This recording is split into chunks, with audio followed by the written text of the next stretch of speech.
গ্রাম বাংলা দেখতে যেমন সুন্দর, তেমন গ্রামীণ জীবনটাও এতটা সহজ না। গ্রাম বাংলার মানুষগুলো অনেক বেশি পরিশ্রম করে, আর এই পরিশ্রমের মধ্যে কিন্তু অনেকটা ভালোবাসা, আনন্দ লুকিয়ে আছে। গ্রামের কৃষকেরা অনেক পরিশ্রম করে ফসল ফলায়, অনেক ধৈর্য পরিশ্রমের ফলে যখন সোনার ফসল ফলে, ওই ফসলগুলো দেখলে কৃষকের মন ভরে যায়। কৃষকের ওই ক্লান্তি মুখেও হাসি ফোটে। কষ্ট বা পরিশ্রম কখনোই বৃথা যায় না। এই কৃষকরাই হচ্ছে সেই উদাহরণ। আল্লাহ তাআলা মনে হচ্ছে মন প্রাণ দিয়ে একদম ভরিয়ে দিয়েছে কৃষকদেরকে। গ্রামীণ জীবন কিন্তু এতটা সহজ না, তারপরও যে কাজগুলো মেয়েরা করে সেই কাজটা কিন্তু অনেকটা ভালোবেসে করে।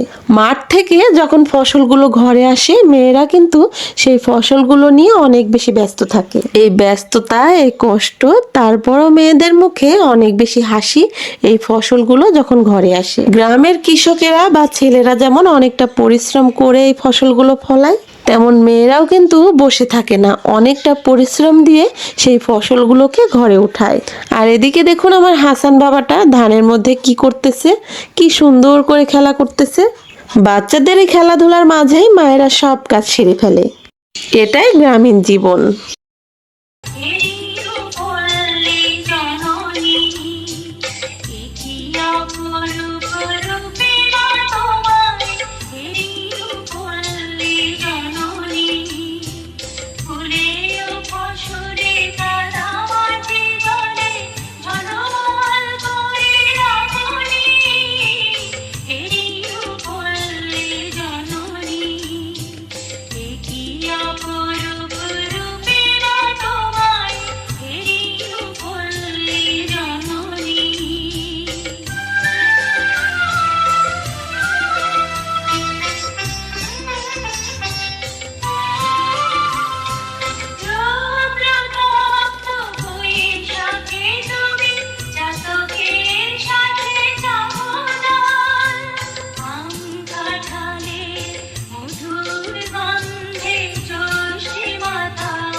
খুব ভোর ভোর সকাল সকাল উঠেই সেই কাজগুলো করে আবার তো সবার জন্য রান্না বান্না করতে হবে। এই তো রান্না বান্না করার জন্য বসে পড়েছি। এদিকে আমার হাসানটা খেলতেছিল, খেলতে খেলতে আমার কাছে আসছে, এসে অনেকগুলো গল্প করতেছে। আর এদিকে দেখুন শীতকালীন সবজি, আর এই তো 2টা কাতলা মাছ আনছিল, কেটে আনছিল বাজার থেকে, সেই জন্য একবারে ধুয়ে নিছি। শীতের দিনটা আমার কাছে বেশি স্পেশাল বা বেশি ভালো লাগে। শীতের দিনে অনেক কাজ করলেও কিন্তু সেভাবে ক্লান্তি আসে না। যে কোনো শাক সবজি, মাছ আর হচ্ছে পিঠা পুলি সব কিছুই খেতে অনেক বেশি মজা লাগে। বাজার থেকে যেহেতু 2টা মাছই কেটে আনছিল, সেজন্য ধুয়ে পরিষ্কার করে নিছি। আর আজকে যেগুলো রান্না করব সেই পিসগুলো রেখে দিছি, আর বাকিটা আমি তুলে রেখেছি ফ্রিজে। আর এখানে কয়েক রকম সবজি আছে, সবজিগুলো কেটে নেব, তবে সবগুলা কাটবো না, এখান থেকে কিছু কিছু সবজি কাটবো আর কিছুটা রেখে দেব। ফুলকপি, মূলা, আলু, বেগুন আর হচ্ছে কুমড়ো বড়ি আর কাতলা মাছ একসঙ্গে মিলিয়ে রান্না করব। একটা ফুলকপি কাটবো আর ফুলকপির ডাটা সহ নিচ্ছি আমি, কারণ এই ডাটাগুলো খেতে আমার কাছে ভালো লাগে। একে একে সবজিগুলো কেটে নেব।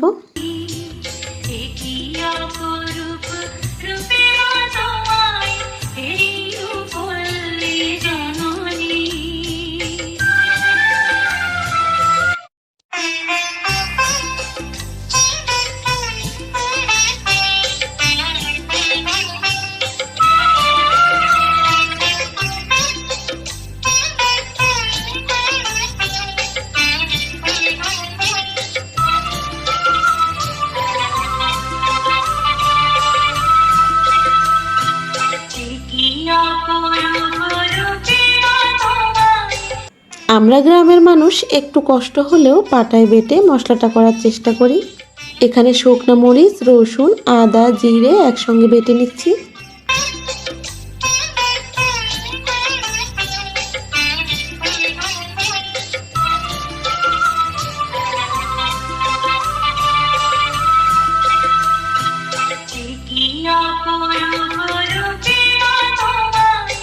অনেকেই মাটির চুলায় রান্না করতে চায় না, হাঁড়ি পাতিল কালি হয়, সেই জন্য আমাদেরও কিন্তু অনেকটা কষ্ট হয় হাঁড়ি পাতিল মাজতে।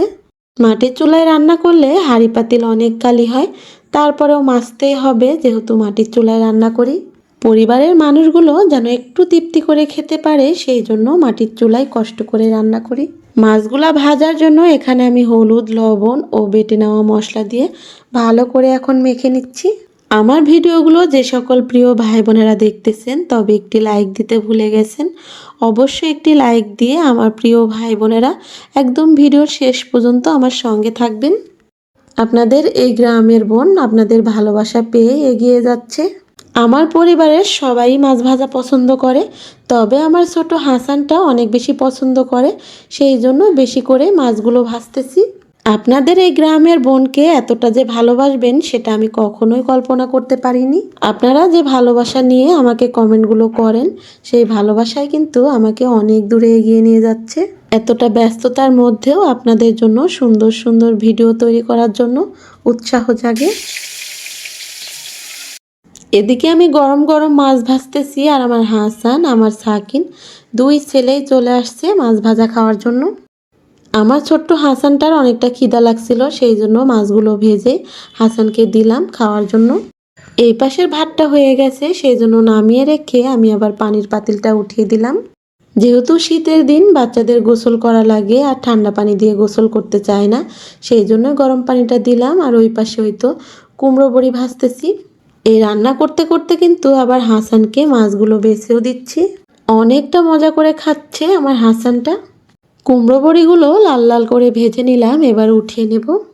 মাছ ভাজা উঠিয়ে রেখে এই তো ওই কড়াইয়ে আবারও তেল দিয়ে তেলের মধ্যে চিড়ে রাখা কাঁচামরিচ ও পেঁয়াজ কুচি দিয়ে দিলাম।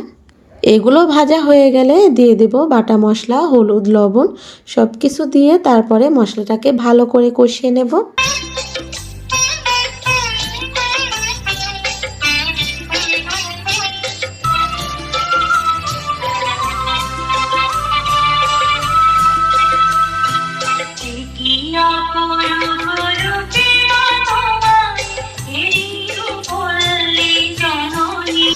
আমার এই গ্রামীণ রান্না বান্না, গ্রামীণ প্রকৃতি, গ্রামীণ কাজকাম প্রিয় ভাই বোনেরা ভালোবেসে দেখেন জন্যই আমি কিন্তু আপনাদের সঙ্গে শেয়ার করি।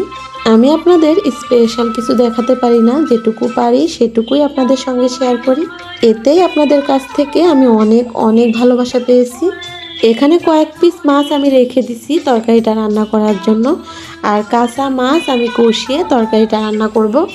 মশলার সঙ্গে মাছটা কষানো হয়ে গেলে উঠিয়ে নিলাম, আর তরকারিটা যখন বলক উঠে যাবে তখন আবারও সেই মাছগুলোকে দিয়ে দেব। আমাকে একটা আপু কমেন্টে বলতেছে যে আপু আমি কখনোই দেখি নাই যে কাঁচা মাছ রান্না করে। তবে প্রিয় ভাই বোনেরা যারা আমার ভিডিওগুলো দেখেন তারা কিন্তু জানেন যে আমি বেশিরভাগই কাঁচা মাছ কষিয়ে তরকারি রান্না করি, আর ভাজা মাছটা বেশিরভাগই ভেজে এভাবেই খাই। তরকারি দিয়ে বেগুনটা রান্না করলে আমি সব সময় যখন তরকারিটা বলক উঠে যায় তখন বেগুনগুলো দিই, আর এইভাবে বেগুনটা রান্না করলে বেগুনের কালারটাও সুন্দর থাকে আর বেগুনের তরকারিটাও খুব সুন্দর একদম সিদ্ধ হয়ে যায়। এবারে তো কষানো মাছগুলো দিয়ে দিলাম, ভেজে নেওয়া কুমড়ো বড়িগুলো দিয়ে দিলাম। এখন এই সবগুলো দেওয়ার পরে একটু নেড়ে চেড়ে ঢেকে দেব, আর ঢেকে দিয়ে জাল করব, তাহলে আমার তরকারিটা হয়ে যাবে। আমার একদম গ্রামীণ সাধারণ রান্না এটা, তবে খেতে কিন্তু অনেক মজা, আর আমার পরিবারের মানুষগুলো অনেক বেশি পছন্দ করে। এই তো অফ ক্যামেরায় রান্নাটা শেষ করে ফেললাম। সকাল থেকে অনেক অনেক কাজ করছি, আর এই তো রান্না বান্না শেষ করলাম। এখন আমার তরকারিটা কেমন হলো সেটা বলেন প্রিয় ভাই বোনেরা। আমার মতো যারা রান্না করে খান নাই তারা অবশ্যই রান্না করে দেখবেন, খেতে অনেক বেশি মজা লাগবে। তবে সবার রুচি একরকম হয় না, যার যার রুচি যার যার পছন্দ এক এক রকম। এদিকে আমার আব্বা বাজার থেকে আসছে, এখন আবার দোকানে চলে যাবে, সেই জন্য আব্বাকে আগেই খেতে দিলাম। হাসানটা যেহেতু ভাজা মাছ খাইছে সেই জন্য আর খেতে বসলো না আজকে। ওকে আবারও পরে খাওয়াবো, আর এদিকে আমি কাজ কাম সেরে নেব, যেহেতু আরো অনেক কাজ আছে বাড়িতে। আজকের মতো প্রিয় ভাই বোনদের কাছ থেকে বিদায় নিচ্ছি। সবাই সুস্থ থাকবেন, ভালো থাকবেন। আল্লাহ হাফেজ।